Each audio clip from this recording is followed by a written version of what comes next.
Bonjour à tous, très heureuse d'être avec vous pour co-animer cette nouvelle émission Aînés, on vous écoute sur les ondes de CKRL 89,1. Cette nouvelle émission est présentée par l'AQDR Québec. Je suis Dominique Bélanger et sans plus tarder, je vous présente ma co-animatrice, Madame Judith Gagnon, présidente de l'AQDR Québec. Bonjour Judith. Bonjour Dominique. Quel plaisir d'être avec vous ce midi pour cette nouvelle émission. Ben, c'est un plaisir partagé. Ça fait longtemps qu'on souhaite avoir une émission comme ça. Judith, pour les gens qui vous connaissent bien, j'imagine qu'ils ne sont pas tellement surpris de vous entendre animer une émission radio. Femme dynamique comme vous êtes, je pense qu'ils s'en doutaient un peu.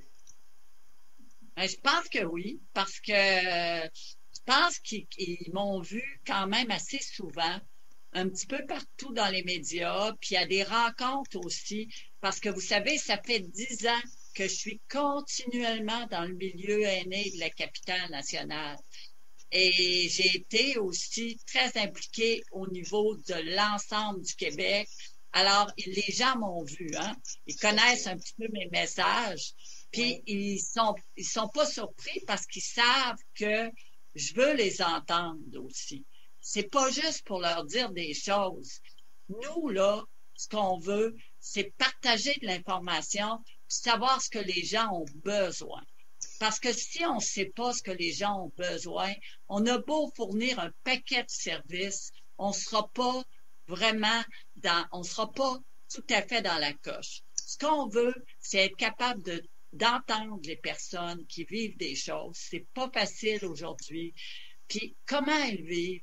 C'est aussi important de savoir c'est quoi leur véritable problème. Pour eux autres, c'est quoi leurs véritables enjeux. Parce qu'on a une gamme de services à leur offrir, mais est-ce vraiment tous adaptés? Puis est-ce qu'ils ont besoin d'autre chose? Puis vous savez, j'ai toujours aimé les personnes aînées. J'en suis une aussi. Alors, je pense que c'est important aussi de donner la parole aux personnes aînées. On est capable, puis on dit des choses extrêmement intéressantes aussi. Vous allez le voir. Oui, exactement. C'est ce que je partais pour dire, Judith. Vous m'enlevez les mots de la bouche. Ça va être une émission, d'abord une émission hebdomadaire. Donc, on sera avec vous tous les mercredis midi dès 11h30. Et ce sera un bonheur de vous transmettre toutes les informations pertinentes qui s'adressent aux personnes aînées. Juste avant de poursuivre, je vous rappelle nos coordonnées. Donc, aînés via un courriel, aînés au pluriel. Donc, aînés, on vous écoute. @aqdrquebec@gmail.com. Et pour ceux qui voudraient utiliser la ligne téléphonique, vous composez le 88 524 04 37, le poste 0. Donc, je répète, 88 524 04 37, poste 0. Et si c'est le répondeur, vous laissez votre nom, numéro de téléphone et on vous rappelle dans les meilleurs délais.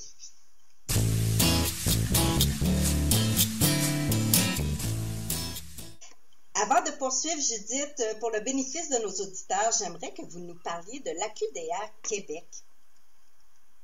C'est quelque chose de parler de l'AQDR Québec. D'abord, je vais vous le définir. C'est l'Association québécoise de la défense des droits des personnes retraitées et pré-retraitées.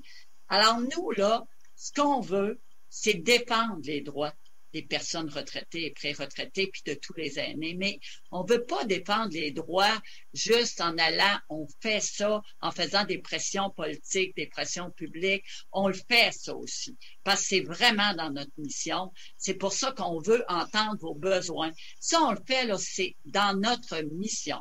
Quand il y a quelque chose qui ne fonctionne pas, vous m'avez vu dans les médias, vous avez vu nos communiqués, on l'émet, on fait des pressions à différents niveaux parce que on considère que faut participer socialement.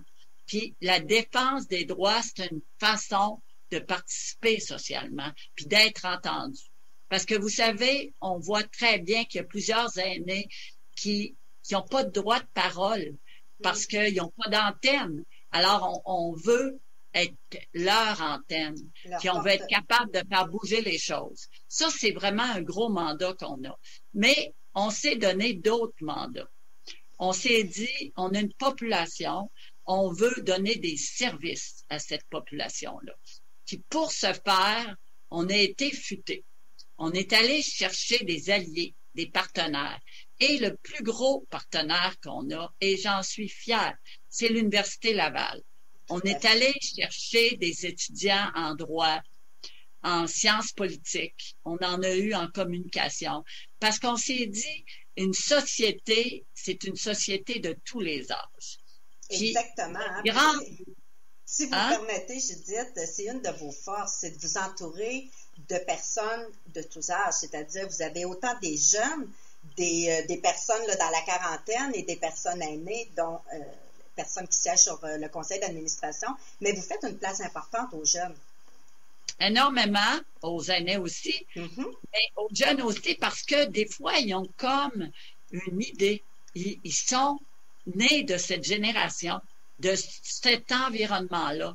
Fait qu'on est capable, ensemble, de faire une fusion, puis de faire mieux les choses. Puis aussi, c'est que nous, quand on va passer, ils vont être là, eux autres, pour continuer le mouvement.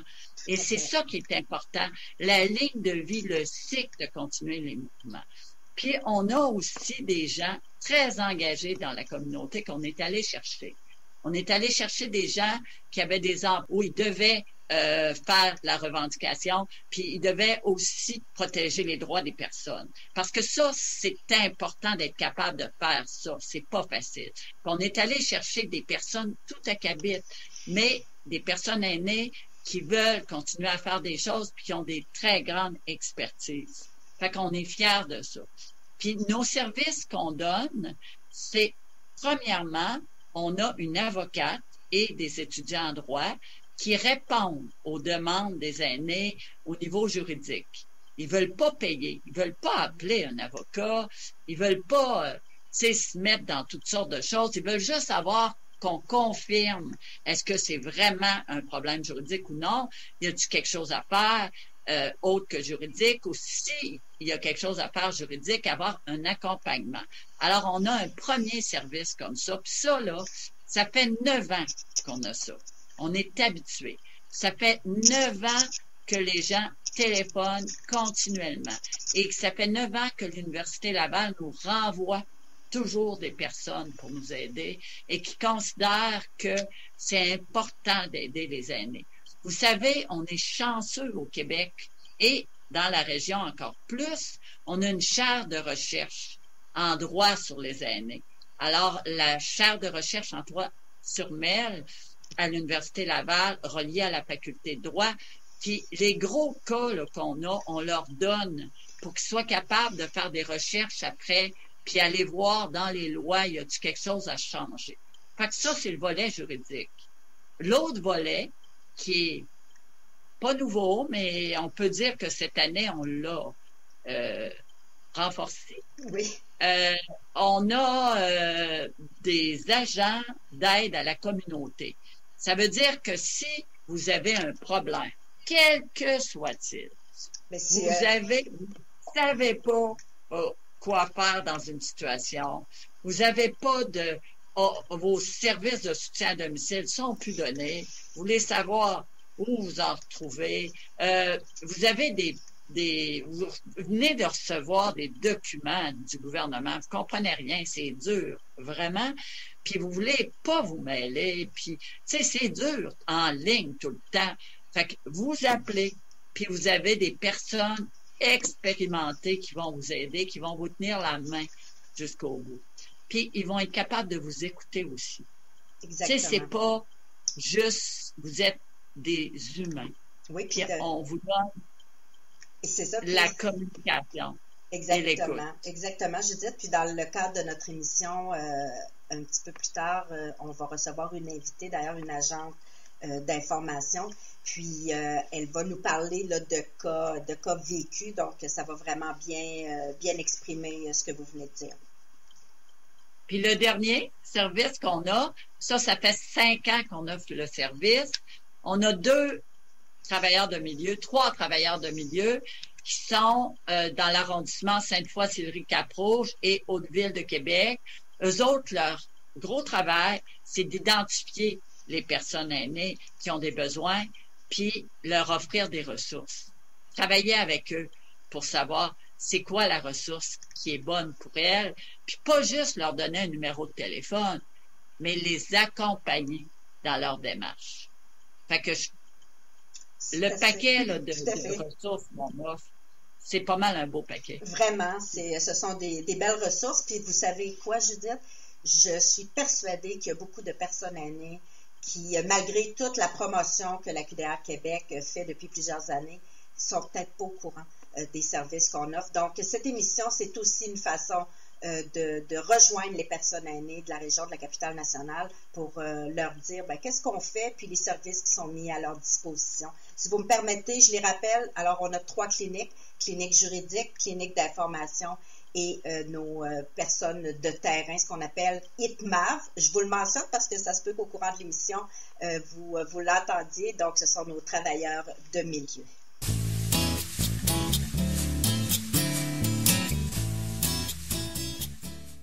Alors, je vous présente notre première invitée. Il s'agit de Madame Lucie Martineau. Lucie est bénévole et agente d'aide à la communauté. Bonjour, Lucie. Bonjour, Dominique. Alors, Lucie, on est avec Madame Gagnon, Judith, et avec vous, on va parler d'histoires vraies, de cas vécus, pour vraiment bien exprimer aux gens qu'est-ce qu'on fait concrètement à la QDR Québec. Pour le respect des personnes qui nous appellent, naturellement, c'est une histoire vraie, mais les noms sont fictifs. Vous comprendrez qu'on garde la confidentialité. Effectivement, Dominique. Le cas que je vais vous donner aujourd'hui, c'est un cas qui démontre bien la collaboration entre la clinique d'information et la clinique juridique. Mm-hmm. En fait, c'est le cas de Madame Rolande, on va l'appeler comme ça, qui est une personne veuve qui habite seule dans un appartement réservé aux personnes de 55 ans et plus. Sur son bail est inscrit qu'elle n'a pas le droit d'avoir des animaux. Et puis, lors du premier confinement en mars dernier, Madame Rolande a vraiment vécu difficilement l'isolement. Elle a fait beaucoup d'anxiété, elle avait de la peine, elle pleurait tous les jours. Elle a fini par aller voir son médecin qui lui a prescrit d'avoir un animal de compagnie. Donc, Madame Rolande a vu le gérant de l'appartement, de l'immeuble, et lui en a fait part. Et lui, ce qu'il a trouvé à dire, c'est si vous voulez un animal, vous devrez déménager. Ce qui n'est pas le cas en réalité. Alors, Madame Rolande nous a téléphoné. Et puis, moi, personnellement, j'ai appelé au tribunal du logement. Et puis, la clinique juridique, elle, Maud, en l'occurrence, a sorti les jurisprudences qui sont reliées à un cas comme ça. Alors, voici la réponse du tribunal du logement. Alors, Madame Rolande peut aller chercher son animal de compagnie. C'est un chat qu'elle veut.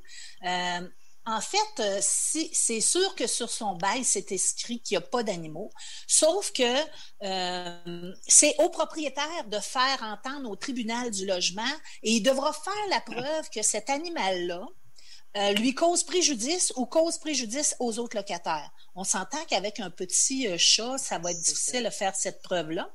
Donc, j'ai rappelé Madame Rolande pour lui dire qu'elle pourrait aller chercher son chat. Et puis, on lui a envoyé toute la jurisprudence. Elle a son billet médical également. Est-ce que ça veut dire que quand c'est marqué, quand tu arrives dans un endroit, puis c'est marqué dans ton bail que tu peux pas avoir d'animal de compagnie, puis tu deviens anxieux, comme tu dis, ou tu as d'autres pertes ou quelque chose, puis que le médecin te recommande d'avoir un animal de compagnie, tu peux faire fi de ce qui est écrit dans ton bail, puis en posséder un. Est-ce que ça veut aller jusque-là ou non? Pas tout à fait. Oui, si on considère, mettons, que l'animal ne peut pas causer préjudice. C'est sûr que si madame aurait voulu, je sais pas moi, un chien énorme qui jappe toute la nuit, ça va être facile pour le propriétaire de prouver que l'animal cause préjudice aux autres locataires. C'est évident. Alors, il faut vraiment, il y a une condition médicale, ça c'est sûr, il faut qu'elle soit là. Et puis, l'animal, il ne faut pas qu'il cause de préjudice aux autres locataires ou aux propriétaires. Alors, ça ne pourrait pas, mettons, être un serpent des choses comme ça. Là. Il y a une logique. Là. Alors, ça dépend quel animal. Même le petit oiseau, si il picosse fort puis que tous les autres locataires l'entendent, ben ça pourrait ne pas être reconnu. Alors, c'est vraiment le fardeau de la preuve. C'est ça qu'il faut retenir. Il appartient au propriétaire. Merci beaucoup, Lucie. De toute façon, on aura l'occasion de vous recevoir à nouveau dans le cadre de notre émission. Alors, notre prochaine invitée, je vous la présente à l'instant, c'est Madame Jocelyne Michaud. Jocelyne est une charmante personne aînée. Bonjour, Jocelyne. Bonjour, Dominique. Merci d'avoir accepté notre invitation de vous joindre à nous. Avec Judith, on va discuter d'un sujet qui touche les aînés. Et aujourd'hui, on parle du confinement. Sacré confinement. On va s'en rappeler de cette année. Jocelyne, j'aimerais ça que vous nous disiez comment vous avez vécu le premier confinement au printemps 2020. En fait, ça a plutôt mal commencé parce que j'acceptais pas d'être confinée, j'acceptais pas de laisser toutes mes activités, de cesser de m'occuper des personnes dont je m'occupais et que j'étais moi aussi une aînée et ça a pris beaucoup de discussions avec mon fils Olivier qui a parlé pendant environ 2 heures pour me rappeler que c'était devenu ça, le confinement, puis que moi, je devais m'y conformer aussi. Puis, je n'acceptais pas de ne plus pouvoir rien faire, pas aller à l'épicerie, plus être indépendante. C'était pour moi une catastrophe. J'ai passé toute ma vie à garder mon indépendance et tout d'un coup, je devenais dépendante. Et pour le bénéfice... Mon fils a découvert qu'il devrait faire l'épicerie. Oui, puis pour le bénéfice de nos auditeurs, Jocelyne, vous me confirmez bien que vous êtes toujours, vous habitez toujours dans votre maison. Oui. D'accord. Mais Jocelyne, c'était quoi ton sentiment ou ta plus grosse émotion que tu vivais là, quand tu as vu que François Legault a parlé aux aînés, puis a dit « envoyez à la maison ». Et puis tu as senti qu'on était restreint, puis qu'on était considéré comme groupe à risque, OK, à être protégé, mais on est des citoyens aussi. C'est quoi ton émotion que tu as vécue là, quand tu as senti ça? Ben, en fait, j'ai senti qu'on était des enfants, puis qu'on nous traitait comme des enfants, qu'on ne reconnaissait pas qu'on avait un bon jugement, puis qu'on était capable de décider par nous-mêmes ce qui était risqué et ce qui ne l'était pas.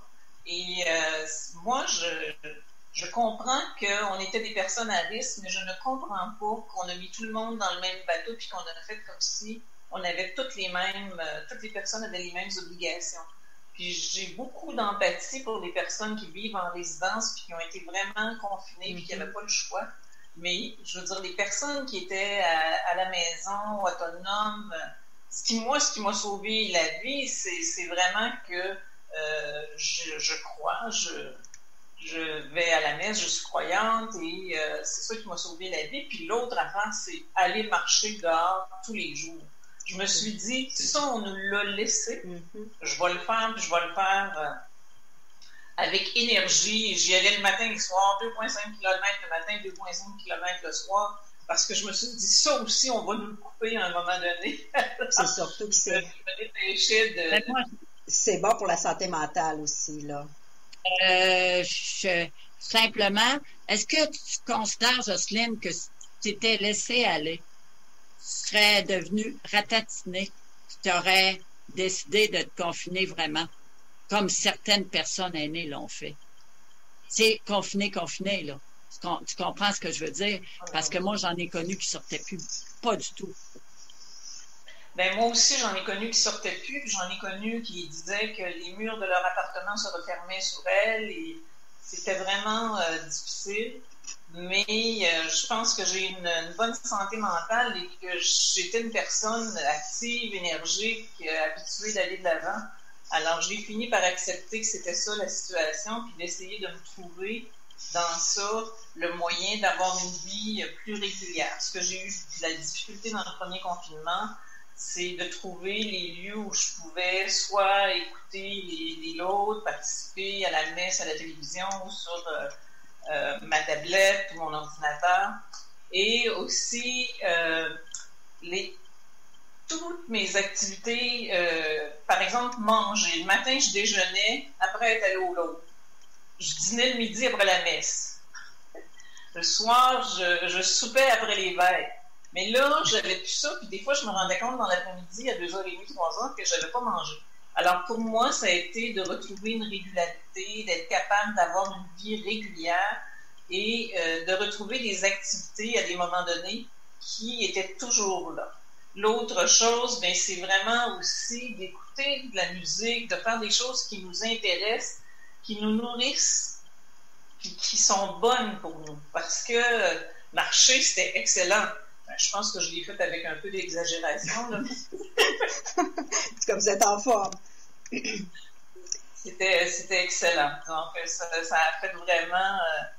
non, ça m'a gardé en forme, mais aussi, ça m'aérait l'esprit. Je pouvais regarder la nature. Aussi, je voyais les familles qui marchaient, qui étaient dehors.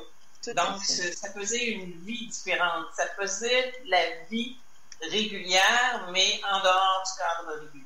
Parce que je ne peux pas parler d'autres personnes. Non, mais j'ai une autre question. Une autre question qui parce que c'est très intéressant ce que vous dites. C'est si, ben, j'entends que vous faites partie, vous avez des amis, vous alliez à la messe, vous aviez toute une vie à vous, faites partie, je pense, d'être membre d'une association, vous êtes avec du monde. Est-ce que le fait d'être en groupe comme ça, de pouvoir vous rassembler puis d'avoir un milieu d'identité, est-ce que ça vous aide, première, deuxième vague, est-ce que ça vous aide dans les moments forts comme on vit maintenant? Bien, en fait, ça a été ça aussi un deuil de ne pas pouvoir participer en communauté aux activités de culte, là, que tous les lieux de culte soient fermés, comme si c'était pas pour la santé mentale, c'était absolument essentiel, mais ça a été fermé comme ça l'est maintenant actuellement aussi. Mais ça, c'était bon, mais d'un autre côté, c'était une grande privation instantanée. C'est-à-dire, les gens que je voyais tous les jours, je les voyais plus du tout. Puis ces gens-là vivaient aussi des deuils. Il faut penser que même si les gens sont en communauté, être confiné, quand tu es habitué de recevoir des gens tous les jours, de voir du monde, de parler à du monde, d'être actif ou actif, bien, ça devient extrêmement difficile.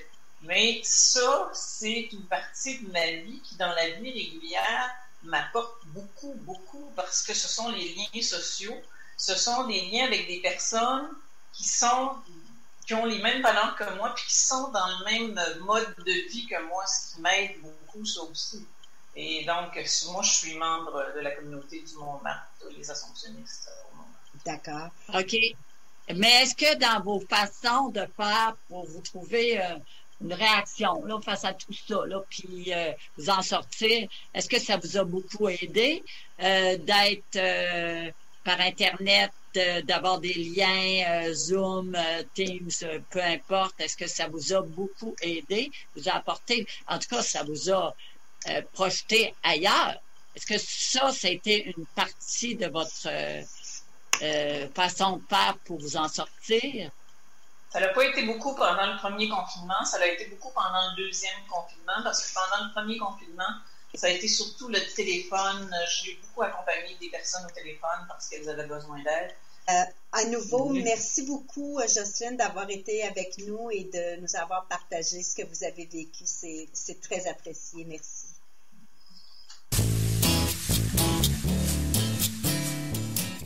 Donc, en terminant, j'aimerais d'abord remercier nos auditeurs qui étaient présents, mais également nos deux invités, Lucie Martineau et Jocelyne Michaud, qui étaient avec nous aujourd'hui.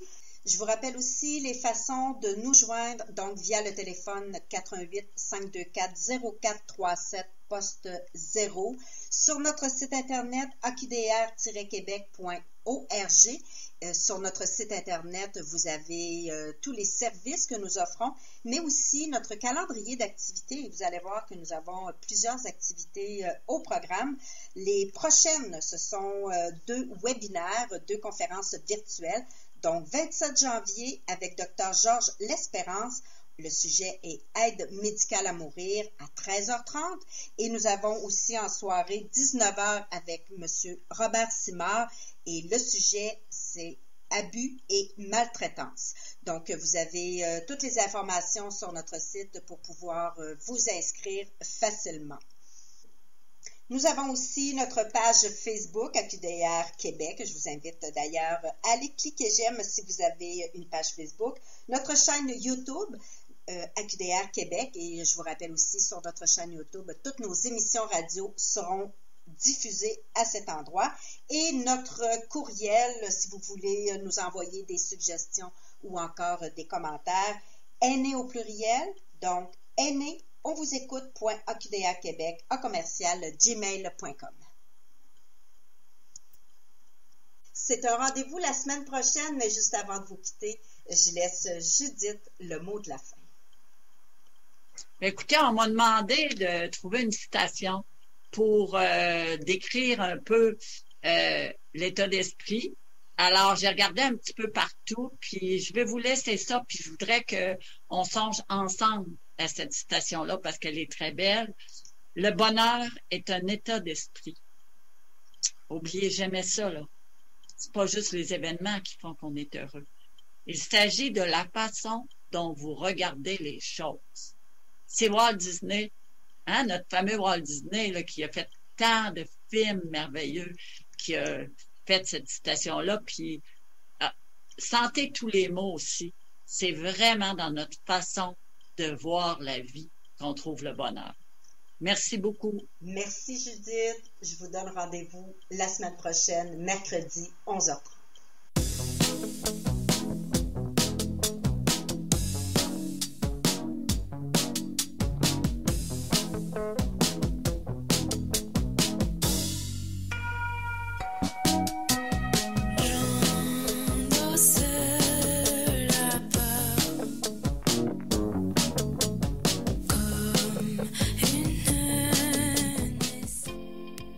L'Association québécoise de défense des droits des personnes retraitées et pré-retraitées, AQDR, section Québec, est fière de vous avoir présenté Aînés, on vous écoute.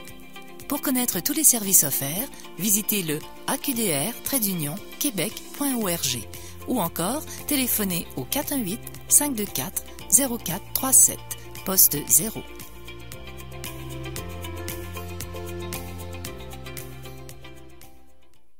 Savez-vous qu'à la Maison de la Famille de Québec, située à Limoilou, des intervenants qualifiés sont disponibles pour vous offrir des services d'écoute téléphonique et de consultation individuelle, de couple ou familiale? Peu importe les difficultés que vous vivez en ces temps d'incertitude, la Maison de la Famille de Québec est là pour vous soutenir et vous accompagner. Contactez-nous au 418-529-0263. 418-529-0263. Ici Yves Landry, bonjour à vous, auditeurs de CKRL, anciens comme nouveaux. Je vous invite à être des nôtres le 30 janvier prochain de 15h à 19h. C'est un rendez-vous tout spécial du Grand Tour de roue pour le Centre Mère-Enfant qui en est à sa 17e année. Des prix à attribuer de 500 à 1000 $ au cours de ces 4 heures de radio sur CKRL 89.1. Une présentation des suppléments alimentaires XPN. Samedi 30 janvier de 15h à 19h. Également sur ckrl.qc.ca. Vous connaissez une personne au parcours exceptionnel en culture ou en sciences? Québec met en lumière celles et ceux qui voient grand pour notre société, notamment en art de la scène, en sciences humaines et sociales, en architecture, design et aménagement du territoire, en recherche industrielle, en radio, télévision, presse écrite ou médias numériques, en innovation sociale ou en cinéma. Soumettez la candidature d'une personne à l'un des 16 prix du Québec d'ici le 16 mars. Rendez-vous au prixduquebec.gouv.qc.ca. Un message du gouvernement du Québec. Quand vos parents ont besoin d'aide, vous êtes là. Quand vos enfants ont des craintes, vous êtes là. Quand vos amis vivent un moment difficile, vous êtes là. Soyez là pour vous, comme vous l'êtes pour vos proches. C'est possible que la situation actuelle vous fasse ressentir des émotions difficiles ou même de la détresse. Si vous éprouvez de la difficulté à réaliser les actions du quotidien, des solutions existent. Rendez-vous sur québec.ca/aller mieux ou appelez Info Social 811. Un message du gouvernement du Québec. Tu aimerais améliorer ton français écrit? Apprendre à lire? Prendre part à une création théâtrale? Suivre des ateliers d'initiation à Internet, iPad, Facebook, Excel ou Android? Réintégrer le marché du travail si tu es prestataire du programme d'aide sociale? Participer à des ateliers de francisation? Le cœur à lire. Pas de gêne, pas de stress. 418-841-1042. Midi Jazz. Midi Jazz vous est présenté par Audiolite, l'expert en son et images.